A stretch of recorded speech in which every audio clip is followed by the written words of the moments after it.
Hey, it's the podcast guy. Sutton United Talk Time on podcast. It's the Sutton Podcast. And there it is!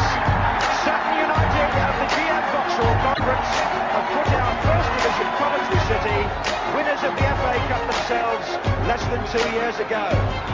And what a moment to enjoy for the fans of this Surrey side. They've had their moments before, but never one like this. But the whistle goes down. You like for Sutton United. Sutton United from the National League are through to the last 16 of the FA Cup. No longer English football's perennial non-league club. A 123-year crescendo reaches a new peak for Sutton United, who are promoted to the Football League for the first time. Hello and welcome to another episode of Sutton United Podcast. It's the Sutton Podcast. I'm your host, Mike. On today's panel, we've got Will and Andrew. We're going to be covering the at-home Stockport County and look ahead to famous victory at Bradford. Don't forget, you can help with costs to support the show with one-off donations or regular subscriptions by joining us on Patreon. If you want to know more, look for this page on the website, which is www.podcast.com, and the social. Have a little look at the website. I've not had any feedback yet about the pages rejigged to all the old special and not the old chat episodes, the good ones. But we're going to get onto it. Will, we'll start with you. It's been 11 weeks, I think, since you were last on, and we covered the postponed Crawley match. So we don't actually think we spoke about a match. How have you been since? I've been doing very well, thank you. It's been weird because not I think Stockport was the first time in a while I was at Gandy Green Lane. So it's been a long time, and of course the Crawley game we had nothing to talk about. So we've got a lot more to talk about today. I'm looking forward to it. Talk about some of it. And Andrew.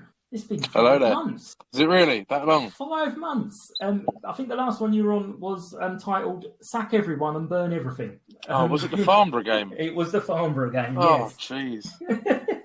How have you been? I've been well, thanks. Yeah, I've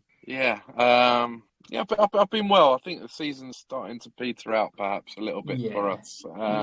Went to the Grimsby game the other week, and that was pretty painful. And yesterday was a fraction better, but it was... Yeah, I mean, the result weren't... I've got thoughts, don't worry.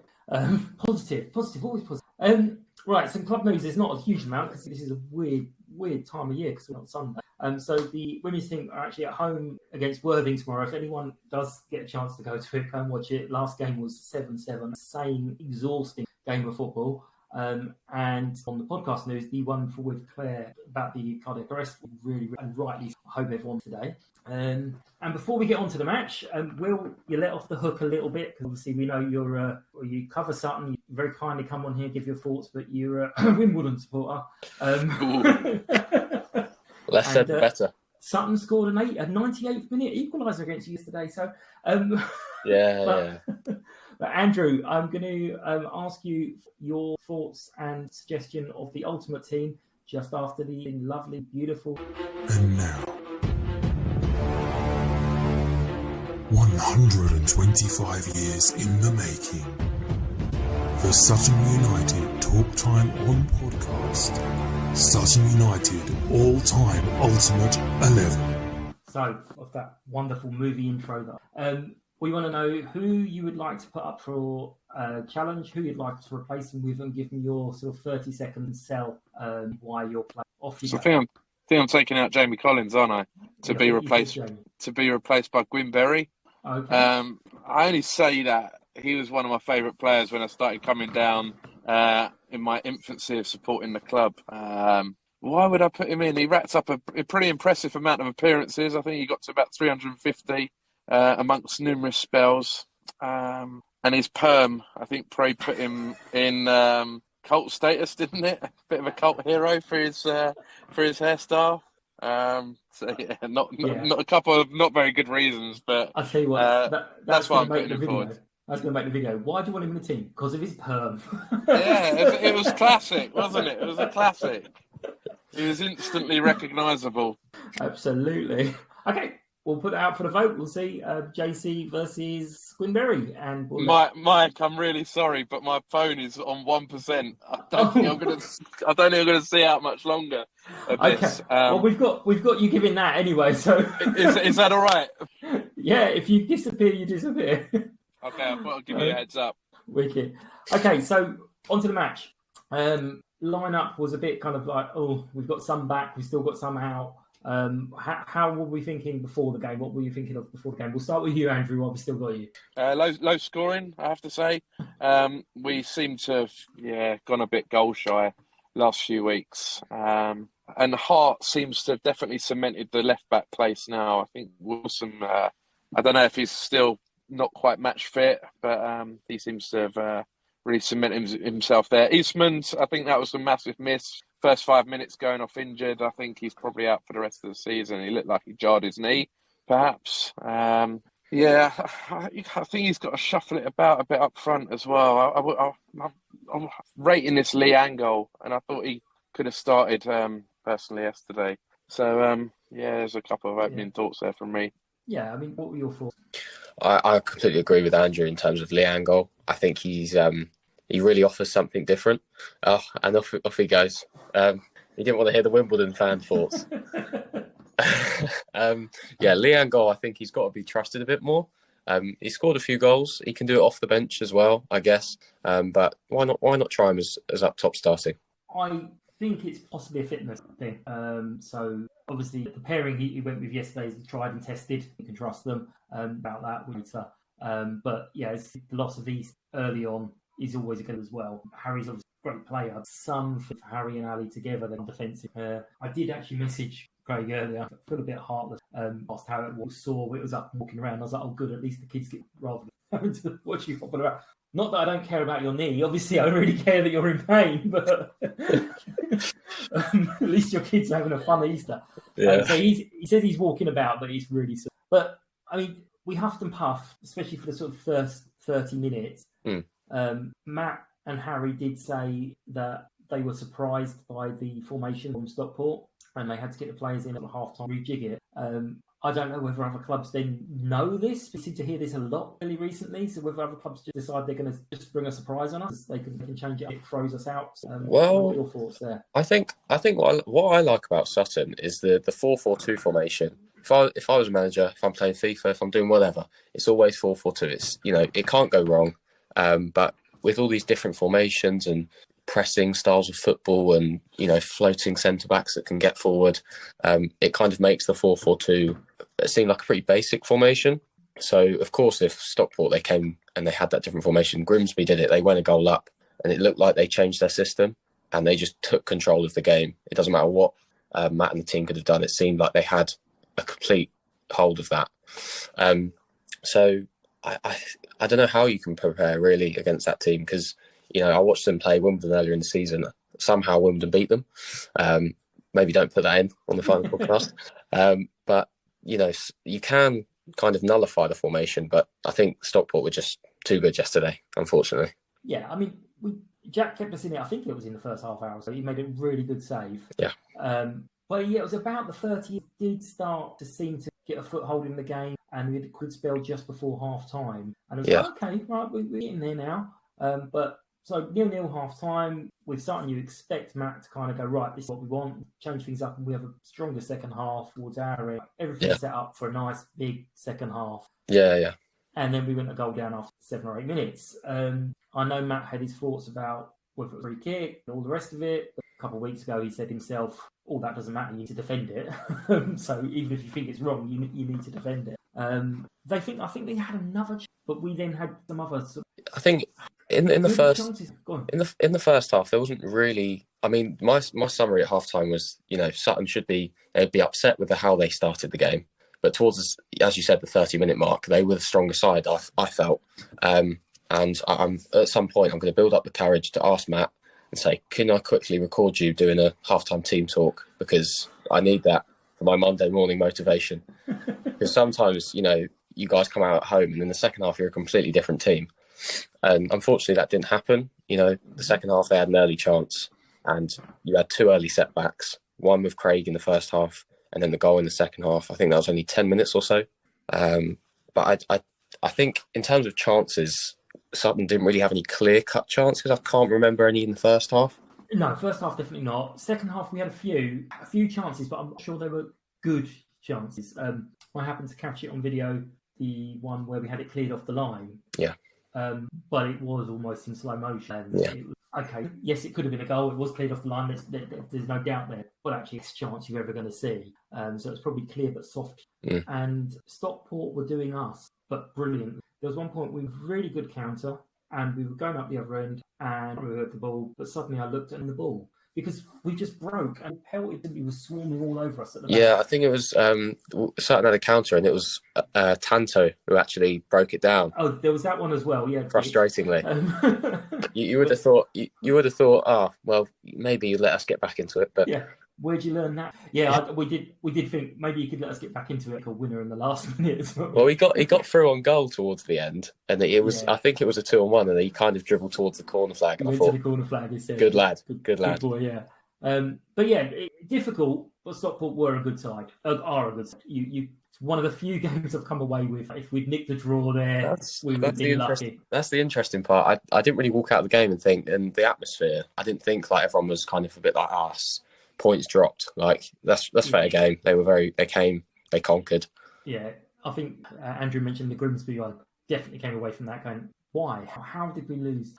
So yeah, not saying we deserved it. We could have nicked it, but where does it kind of leave us? I think we're the 7th. It is. Yeah, 7 points. We've got another tough game coming up. Where do you kind of see the season petering? Hanging on to top 10, or do you think we could still push? Well, it's not over yet. Let's stay positive. The games don't get easier though. You've got Bradford away, probably one of the most notorious grounds in the division. So it's going to be tough. But it's Sutton. You can win anywhere you want. And then after that, I would say it gets harder. You've got Leyton Orient at home, Northampton at home, and the fun doesn't stop there. I think you've got to play Carlisle as well in there at some point. Yeah, so we've got Bradford, obviously. We've got Northampton, Carlisle, Orient, Northampton. Yeah. Then we have a nice easy one, Colchester. I think it's Rochdale. Yeah. Rochdale? Yeah, we've got Colchester before Rochdale, and Colchester dragged into that down the bottom, so they're probably going to be fighting for points. And Rochdale, for some reason, decided to go right all now. Yeah. And, so it's like, right, a few weeks ago we were like, that's a definite, and now it's like, oh, great. They could be really fighting for something there. And then, as you say, the last game of the season. Based off those games, it looks almost impossible, doesn't it, when you kind of look at the playoff race? But I think I've always thought you're gonna do better than you did last season, and you finished. I think was it a point or a goal away from playoffs. So the only way to do better is to get in. Yeah, I think you'll shock a lot of people against Bradford. Because what I find interesting is you look at teams and you're like, you need this a good result here to give you confidence for this game. But Matt Gray doesn't work off that. He literally just takes every game as it comes. So it doesn't matter what the result is. You'll still, you'll head back to a home game at Green Lane. Good atmosphere. Yeah. Players will be up for it. Fans will be up for it. So just as long as you don't get humiliated, I think you'll be fine and still in the race. Well, I mentioned to their chat I spoke to earlier that we kind of owe them a little bit for last season for the fact that they had nothing to play for and for playoffs. What have we ever done to you? But yeah, it's one of those that's like, is it season over? I know Andy's getting very upset with people saying the season's over. No, this is maybe 8th. It's going to but I kind of get where people are coming from. Do we have anything to play for? But again, as many people have said, scoot back to October last year. If you were told you're mad, we'd be delighted to be in this division because we were battling for everything. So yeah, it's pluses and minuses. One little thing that I thought was great yesterday, the young ones that were on the pitch doing their little walk around with their trophies. Obviously, we're on the curve and we can't quite hear what's going on. But when they went past the Stockport fans, which is always a bit of a worry, because I know when we did something with Crawley, they booed our kids. Yeah. But the Stockport fans were, not apparently, because I saw the video, they were chanting Champione to the kids. So it was like, that's brilliant. I love that. Really good. Really good. I saw that. It brings a smile to your face. It kind of softened the blow of defeat, didn't it? It was like you know what? We'll let you off. But one of those kids, I'm going to be honest, absolutely done me up so much in the fan zone before the game. So saw him. I think he was there with his mum and dad and his nan. Nan was taking pictures of the family. I was like, "Oh, do you want me to take a quick picture of the lot of you together?" And then they were saying, "Oh, he's going out to go off on a trophy." So, all right, which team do you play for? A kid. And he's dead in the... Yeah, I know that, you little brat. Which age group, you little? Too much confidence. Literally dead in the eye. Sutton United. What's wrong with you? Yeah, kids these days, eh? I love you. But yeah, that was great and good play. Right, so Andrew's done me completely here because I haven't really gone with my player of the days, but I'm going to give it a little think for a second or so, and I'll come back to you in a second for your first choice of player of the day. Wonderful. Now watch me do my dance. I'm the player of the day. Okay, so who do you for your first? My first choice is going to be Kobe Rowe. Okay. Kobe Rowe, it was tough because I think Stockport kind of dominated for spells of that game. So him and Ben were kind of, in the thick of it. But aerial duels, he was on top of, and I didn't see him really get taken on or beaten. So I think he did his job very well. Fair. My first one's going to be Omar.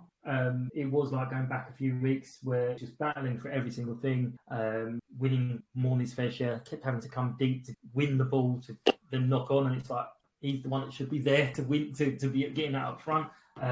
Did nearly let himself down a little bit. He was quite clearly fouled. He got the free kick player as he got off. She really lenient and didn't give him the yellow. Yeah, Omar's choice. My second choice, I think I'm going to give it to David Ajaboy.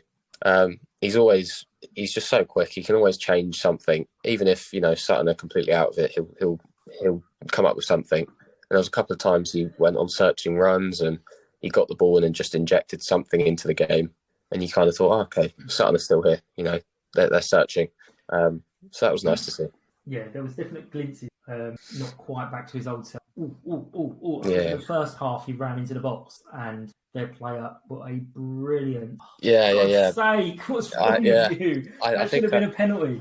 The way I described it was, I think he raced past Crowsdale, I think it was, and then it was Fraser Horsfall who literally just put his foot there and he stopped him like he ran into a wall. It was brilliant defending. Yeah, excellent from my point of view. Anything else? If he'd done anything else, that would have got past him or a penalty. Yeah. So now I've got a little bit of toss up. Right, special mention to Killian because he came on and he bullied people. One very amusing moment where they left the ball went about 30 yards the other direction. But I think Jack again had another solid game. An awful lot he could have done with the goal. Some of his kicking wasn't as close as the game was. So we'll put them out for the votes. It'll be. I think I was going to say a special mention because I didn't know how we do it with subs. I couldn't remember if there was you can't give it to a sub sort of thing. But when Enzio came on, I thought he had 2 or 3 chances at goal, and I thought that's not like Enzio. He did. So I think special mention to him. Bit of confidence. Well done, that man.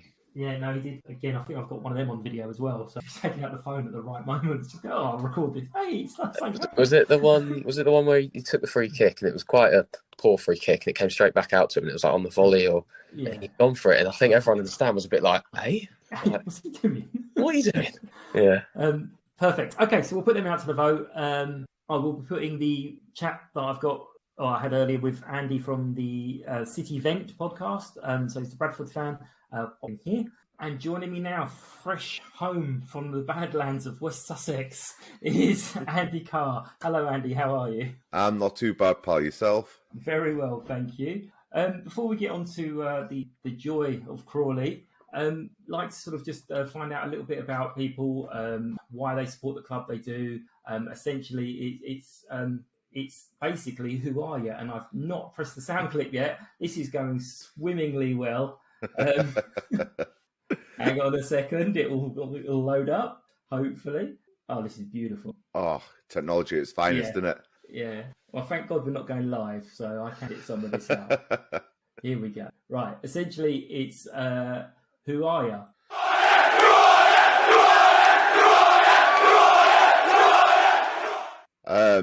Well, I'm Andy. I'm part of the City Vent podcast, Bradford City's podcast. Being a City fan, as long as I can remember, to be fair, it's not something you choose, is it? being a lower league football fan, it's not something you choose at all. You weren't always lower league guys, so no. We were when I started. So I've been supporting City now best part of 30 years. My granddad got me into it, and he took me every week, and followed us through the good times. There's been a few, not too many, but there's been a few, and definitely all the bad times. And that's just been horrendous. Let's be fair. Jeez. But yeah, City fan through and through. I've not got much more to say for you, mate. It's just, it is what it is. So, I mean, 30 years, that would be after what's recent. I'm losing track of my years as I'm advancing. You would have been fairly lower league. Then you had that wonderful golden period. We're in our golden period. I'm going to be honest. League Two is our golden period. But what was that like? It was surreal. It really was surreal. So going down to Valley Parade and seeing the likes of Paul Scholes turning up. Like, the best goal ever live I've ever seen is against us. It's when Paul Scholes scored that volley from outside the area at Valley Parade. It's just the unbelievable quality in the Premier League. But even now, I think if I had a choice, I'd prefer to go Championship and stay EFL than the Premier League big boys. Don't get me wrong, I'm going to enjoy it if we ever get back there. But it's just, there's too much money involved in the Premier League, and I think it's taken away from football. But no, we had the doldrums. The Premier League broke us completely, nearly killed us off on a couple of occasions. We went through 2 administrations. Then we fast forward to 2013, where we have the amazing cup run out of nowhere with Phil Parkinson and the promotion, and it looked like things were going back up again. And then we got taken over, and he who shall not be named, the chairman, he basically ruined us within a season or two. So then we're back down here. Yeah, it sounds horrible when I say various. Obviously, I had Oldham last year and various different clubs. The way we're set up, 160 odd million on the Euros, and I rocked up and said I want to buy Sutton United, I'd be offered on the board, and that's it. That's all you're getting. Well, thanks for your money, but here you go. You can have one vote. And we're kind of run by the clubs. My chairman started off with the Sutton Supporters Club back in the 30s. They're all steeped in Sutton United. There's very little kind of outside, and even those who are outside so quick. Oh, okay, these are weirdos. I love it. To hear stuff like that, it's like, why would you? I think it was just ego and arrogance. He came in saying he knew football, and he was making decisions that he had no right in making. Right. So to be fair, his business partner that he came in with, he still owns the club, and although we never hear from him, he's still there, and he stopped us being bought by Wagme, who bought Crawley, and we've all seen what happened down there. Yeah. So he's trying to rectify the wrongs, but up until then, we had Mark Lawn and Julian Rhodes. They're both City fans. They did get the club, but we were in League One at the time, and we wanted to make a push for Championship, and they publicly said, we do not have the money to be able to push us that far, so we're looking for investment, in which case then we got sold and it all went a bit downhill. But go on, sorry. No, I was just saying that Wagme thing. I forgot we've put an offer in and blah blah blah, and your chairman or whatever come back with no. They sent a message and we said no. That was as far as the advanced negotiations went. At that point, we were all going, yes, stay away from these guys. Yeah, it's messy, isn't it? It's messy, and I feel for the Crawley fans because we've been there. We've been through these administration and all that sort of stuff, and they're heading in the same sort of direction. I mean, going out of the EFL is going to be massively financial hit to the club itself, innit? So you got to feel for them. Yeah, you do. On the fence there. There was a lot at the time when I was definitely saying I'm not entirely sure about all this of jealousy of the league, and it's careless. We're not going to be in the promotion run. Don't worry about us. We don't care. We'll get our 50 points and we'll be quite happy. Thank you very much. But talking of Crawley, sorry. Do we have to? You're unbeaten against them this season. It's not good enough, though, is it? Let's be honest. Oh, we beat them home and away, so I know it's not for everyone. But, hey. Well, we'll see on Monday then, won't we? It's not for everyone beating Bradford City. I think you've beaten us each time, haven't you? But so how was it? I mean, frustrating it must be. It's massively frustrating because every time we get this season where we've got in touch with the automatics, we seem to have just bottled it. And when you see a bunch of players that over the season, they've played some really good football. And then when you see them not being able to string two passes together, it's so incredibly frustrating.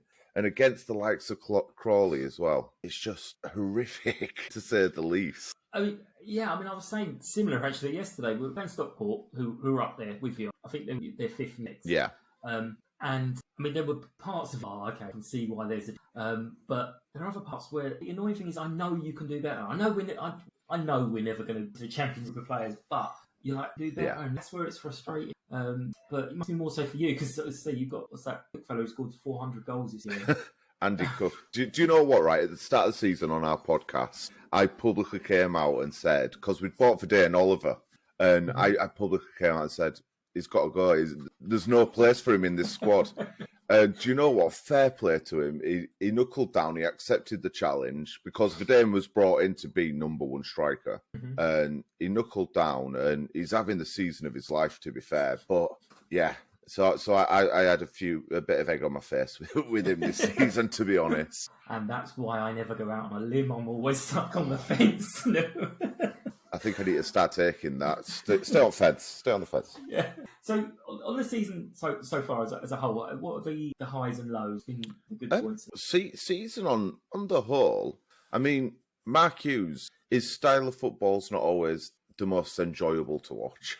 It's quite a slow build up, but it's more set up for, say, sort of like championship level, league, a higher league level where you can beat the press and whatnot. But it's been a bit topsy-turvy. We never do things easy at Bradford. And we've had some really good days out. And then it's these games against lower clubs. I say lower clubs with all the respect in the world. But like your Crawleys. And we're not getting results against them. But yet we'll go and put up a really good showing against that's in and around us. And that's what's frustrating. And like you guys on Monday, you've got Liangle. It's going to come and haunt us, I'm telling you. It's not great. We don't have a great track record with ex-players. We did have a lot of Bradford. I can't believe you. First of all, we've never been a huge amount of Sutton. He's awful. He's rubbish. And we look and go, well, you had him on the right wing. He's not. Yeah. Play him up front and see what happens. No, to be fair, Liangle is, when he's not injured, there's a baller in there. He wasn't being played this season in the right place. And we've just got players that are better footballers, like without being harsh about it. But he is a good footballer. Like, there's no qualms about that. You get him regular minutes, and if he stays injury free, he knows where the goal is. So it's not a bad signing for you guys. We didn't realise he's kind of come back to where he grew up with his family. So it's like we hooked him in. That's how we signed him. But I mean, aside from who we mentioned, Andy Cook, who is it we should be looking out for? Who's gets you up out of your training? Harry Lewis as goalkeeper. He keeps us in half of it, to be honest. Between him and Andy Cook, them two have just walked us through the league. But no, outfield-wise, you've got to be looking at Jamie Walker. When he's on his game, he's possibly one of the best attacking mids well within the Scott Banks as well, when out on the wing. When he's at it, he'll cause your fullback some serious problems. He's not afraid to take on his man. He's got to turn the pace, and he's got a good set piece on him as well.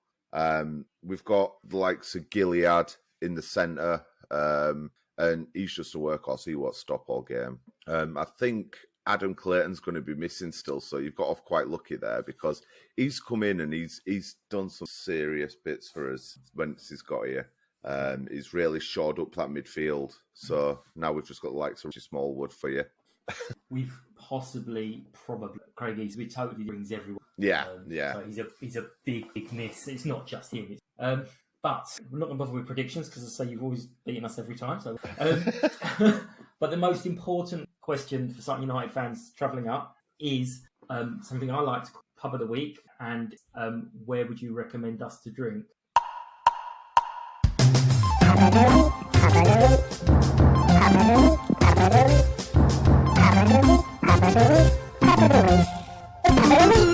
Wow, that's different. Pub There of used the to be a week. video that went with that. Wow. Oh, okay. I'm going to be really rubbish. I don't drink. Okay. Fair enough. And worst thing is, I'm a Bradford fan in exile. I live in South Wales, so I don't get to go every week. So I can't help you. I can't help you. Better. It's terrible. I'm so sorry. That's awesome. I'm not there every week, so I don't even know what's open up there anymore. Whenever I get to Valley Parade, I just get there, and then it's a long journey home. Every home game's an away game for me. So I'm terribly sorry. That's fine, guys. There's no drinking at all in Bradford now. Oh no, there's plenty of pubs. Let me be telling you. No, if you go up North Parade, there's usually lots of pubs up there. It's usually where City fans hang out, but I'm sure you'll find some friendly folk. You won't get your head caved in too much, I don't think. I don't think we get that with Sutton United, to be fair. It was like, oh, bless you. This little pub team from Surrey kicking it if you need to. Perfect. Well, thank you for your time. Enjoy the rest of your bank holiday weekend. Yep, you too. And don't eat too much chocolate. We will see you soon. Yep, see you soon. But what are your thoughts on the Bradford match? Kind of briefly discussed it. It's one of those, it could be either way. It could be an absolute tonking, could be board draw, or we could pull off a famous victory. Yeah, I think some teams go there and they surprise everyone. So hopefully you're one of the teams. In the game earlier in the season, their goals were two, not clear chances. Like the second one was the really amazing one. It was was it a shot? Was it a cross? And the first one was I think he flicked it in, or he was just somehow beat the offside. So it was a close game, and I don't think they dominated Sutton. So I think you guys could get some revenge, hopefully, and at least get a point. Well, from what I was gathering from him in the score, it's his old club. And they were quite complimentary, said you can stay away from him, he's a great player. And they played him on the wing for some bizarre reason. So we're coming to the close of the season. Lots of conversations about strikers. I know, and I'm sure Matt's mentioned to you in what you do as well, he's not judging his strikers on goals. He has a game plan and doesn't fit in that way he wants. Donovan did one of those games where he didn't do himself massive favours yesterday, because there was one or two times you're like, no, just go for it. In the first half, he kind of threw his hand at something, and a defender had gone across him. Instead of trying to fight for it, he just kind of in the free kick. But one question I would have to a lot of the people, if they're listening, I'd love to know your thoughts. Who are you planning? It's all very well saying we need to get rid of X, Y, Z, but who is there that we're going to be able to get in based on our budget? So, I mean, what are your thoughts on recruitment? I think the recruitment's, I don't think there's anything necessarily wrong with it, because you're 2 seasons into the Football League and you're fighting for playoffs. I think it would be bizarre to question the recruitment. There's a plan and it works. You've not really had a striker. When was the last time Sutton had a striker who's like Haaland? I can't think of many. And you do have goals coming from everywhere. Leanne Goal's a great striker. It's a great. You've done really well to get him in, because I think a lot of teams in League One maybe also would have bit your hand off at a striker like that. So maybe he just needs a full season, and he might hit double figures, which is big. Yeah, I mean, we've also got Tope coming back. I know he's not set the world on fire, but even playing football, he gets to do. He'll be fit more. Our system does for Torquay. Got Hish, seen anything of. He's little tiny niggles. He's really unlike us. So yeah, I'm not sure. Yes, you can look at it and say, right, between Omar and we've got 8 goals. Judging other things, the problem is elsewhere, which is what we were doing last. When they're not there, when they're not in the team, they're not there. It's like a massive piece of the puzzle has gone missing. So I did think that when Donovan was sent off. Yeah, that was it. Right, that's it. We'll get some others. What he? I mean, obviously we can't have any player. I mean, worry about Easter. Kind of any player that we absolutely rely on to be able to put players in all the time. But yeah, when they're not playing or not available to play. But yeah, last goal scorer was Ali with. Well, I think he says 10, and I might know it was 9. Basically, I won't have double figures. But it was 9 or 10 last season. A million ways. Yeah. It's not the end of the world. I think you need to kind of look at just Sutton as a whole, because you've never really had, and the way the system works, you're not going to have a out and out striker, and if you do have one, then he's going to get snatched off you, isn't he? Well, that's the way it works. This is what I've been saying for a long time. And yeah, Sutton going back through the years with great strikers that score goals, every ruin them. They never play well. I think the last one you spoke to, Tony Raines, I think it might have been in his era where we had Len McKinnon. They were scoring goals for fun all the time. But yeah, so thank you very much for your time. Thanks, Andrew, for 5 minutes. Put it down as an appearance, like Easter, I suppose. So we'll wrap it up. Thanks everyone for listening. Let us know what you think. Like, follow, share, comment on all the socials. Subscribe to the podcast on your preferred platforms. We will be doing one on Wednesday, I think I've organised it for. So thank you to Andrew, to Andy and Will for battling through to the very end. Thank you very much. Thank you for having me on. And for giving up your Easter day as well. Hope you've enjoyed this episode. Thanks again for everyone for listening, and we'll see you soon. United! United! United! United! United!